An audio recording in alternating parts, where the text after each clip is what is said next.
Sorry, and we're done. Yeah.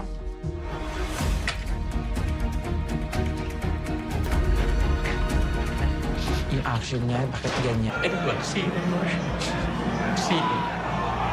And it's over.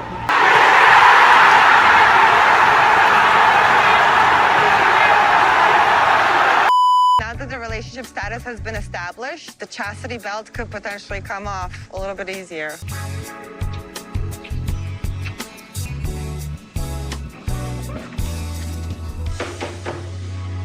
Let me in. Let me in. Hey guys, welcome back to 90 Day Fiance Before the 9 Days, Season 7, Episode 17. Today we're going to do Loren and Faith and Vanja. And tomorrow we're going to do Sunny and Vanja, Anan and Tiger Lily, and Magda and Joe. Not gonna lie, I could have done this all in like one video, but every time I like edit and it goes like past 13 minutes, my computer like starts crashing out. And I don't know why. My little sister said it was like a CPU thing, but I don't know what the fuck that means, and I honestly don't want to know, but this is my situation right now, and honestly, I am dreading editing The Last Resort. I'm just, no, it's gonna take me forever, because it'll be like 4 to 5 hours of editing, and then after it passes like 13 minutes, it goes to like 5 to 10 hours of editing, and it's so annoying, and I don't like that shit. Anyways, Loren and Faith. So, Loren and Faith are going to go see an immigration lawyer so they can talk about the options because he's leaving to America tomorrow and he really wants to stay in the Philippines. Just you wait. The lawyer's like, oh, marry the mom. No, I don't like it. I don't think it's funny. So the lawyers come in and they tell them about their situation, about how Faith is trans, so they can't really get a legal marriage here in the Philippines. So he's like, our plan is to fly to Thailand, get married there, and then come back here to the Philippines and get our spousal visa. And they're like, no, that isn't gonna work. There is currently no law in Thailand that allows same-sex marriage. Stupid. And he's like, why? I had same-sex friends that got married there. Thailand is not one of the countries where gay marriage is legal. But you can find other jurisdictions where gay marriage is legal. And so they basically have to explain to him that they can get married in Thailand, but it won't be considered a legal one once they come back to the Philippines. So now he's upset, but Faith is very happy. I've always considered living in America. We'll have more opportunities there, which is great because I can help my family more. So they're like, well, you can apply for the K1 visa. And he's like, well, I'm broke. Because remember, he has to make like a certain amount of money to be able to sponsor Faith. But the lawyers are shocked that he's broke and Loren is devastated because he doesn't want to go back to America. I don't want to go back to Vegas. I don't want to go back to my life. And Faith is still happy because, duh. America! Fuck yeah! This plan I don't think is going to work. And I don't want to talk to you about Faith because Faith is really happy. She wants to come to America. But I could never afford to sponsor Faith with a K1 visa.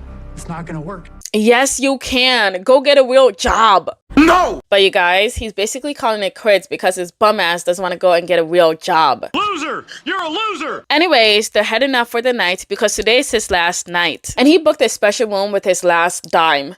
Literally. I feel ready to go to the next level with Loren. Ew. Sexy time. Ew. I'm very excited to share with my fiance. Nasty. Anyways, Faith is happy, but Loren is clearly in a crappy mood. He said he's trying to hide how depressed he feels, but he clearly isn't doing a great job at that.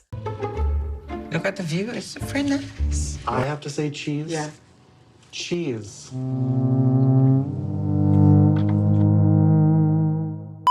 Faith tells him to get a lawyer, but he's like, no, that's too much money. Then he questions the can, and she's like, what the fuck? So then she asks if he got a plan, and he's like, well, I have a couple of friends that said I can live with them. But then he questions another can.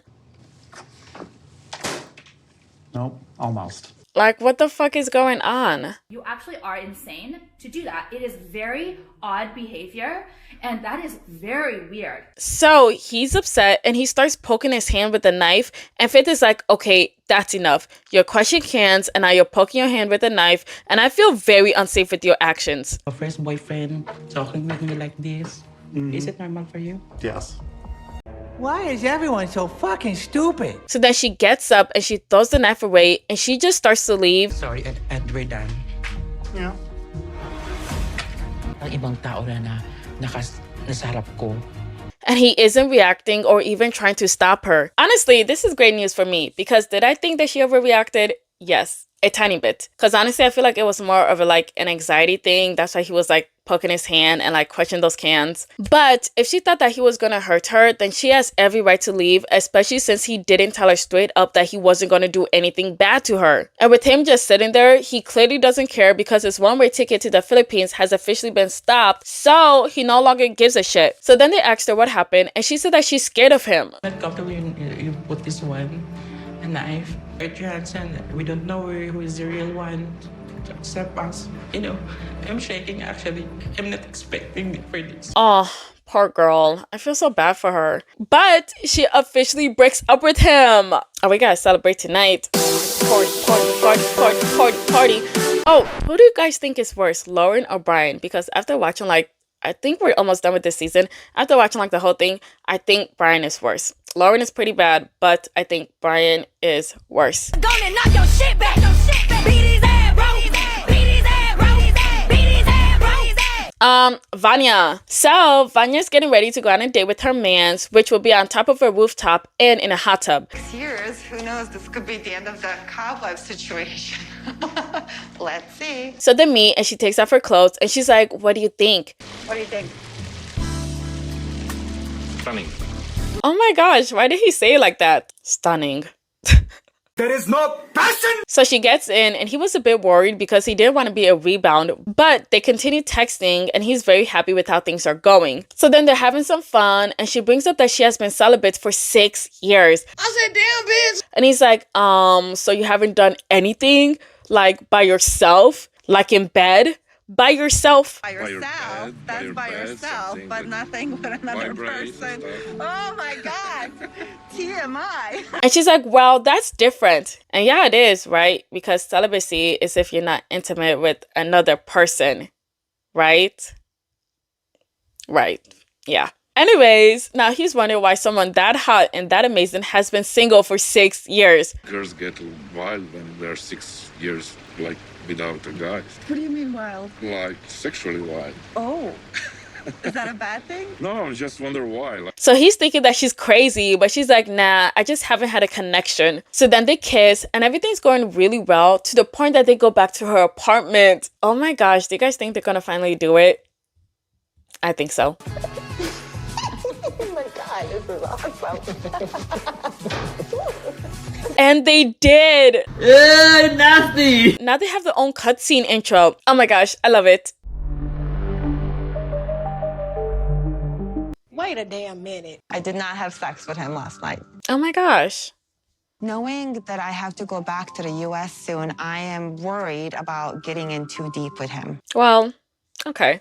I'm not really mad about that. So now they go out on a hike and then they sit and talk about the relationship. He brings up his kid and wants to know how she feels about that. And she brings up how she dated a guy with a daughter for 5 years. And when they broke up, she could no longer see that girl anymore. And it just broke her. You see them growing up and you're excited about what's coming next. And then all of a sudden, you're no longer in their life. The fear is so overwhelming. I just don't know how to handle that situation. Damn, not gonna lie, that would break me too. So now she's crying because she doesn't want that to happen again. And he comforts her and tells her that he wants her in his life. And she's like, well, how can you be so sure? Honestly, yeah, because hasn't it been like 2 days or at the very least 2 dates? Anyways, he's like, yeah, I just got a good feeling, you know. And now she's confused on what to do. I feel like so much is happening and being thrown at me all at once. And seeing that he thinks so highly of me makes me even scared even more because what does he see in me that I don't see in myself? Damn, everything just got so sad.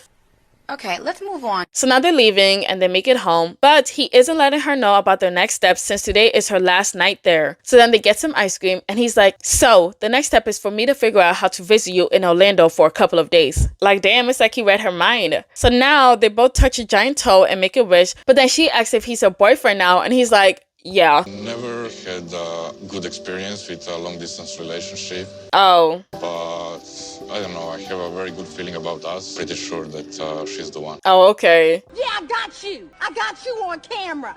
You on candid camera now. So that's that with them. Honestly, what a great ending for her. By the way, they get freaky that night. Now that the relationship status has been established, the chastity belt could potentially come off. In the next episode, he actually visits her in Orlando and everything's like going so well, but something really bad happens at the end. Of course, they don't tell us, but yeah, that's crazy. Anyways, that's the end of this video, but I gotta give a super thanks to 14 super thanks. The first group is Lucas Tillo, K Running and Coffee Addict, Matt's Be Chillin', and Manicor. Thank you, y'all my scrapbook again.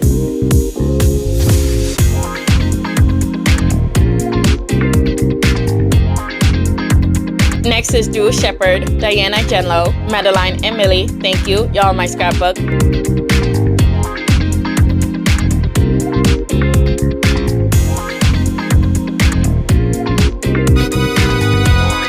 Sakura Namotu, Broke Bastards and Broken Things, and 14 Tobins. Thank you, y'all my scrapbook.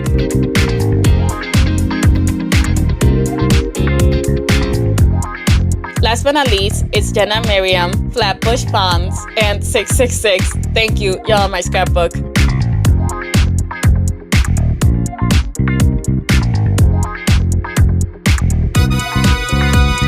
Thank you so much for watching. Please leave your thoughts in the comments below. Please like, share, subscribe. Thank you. Bye.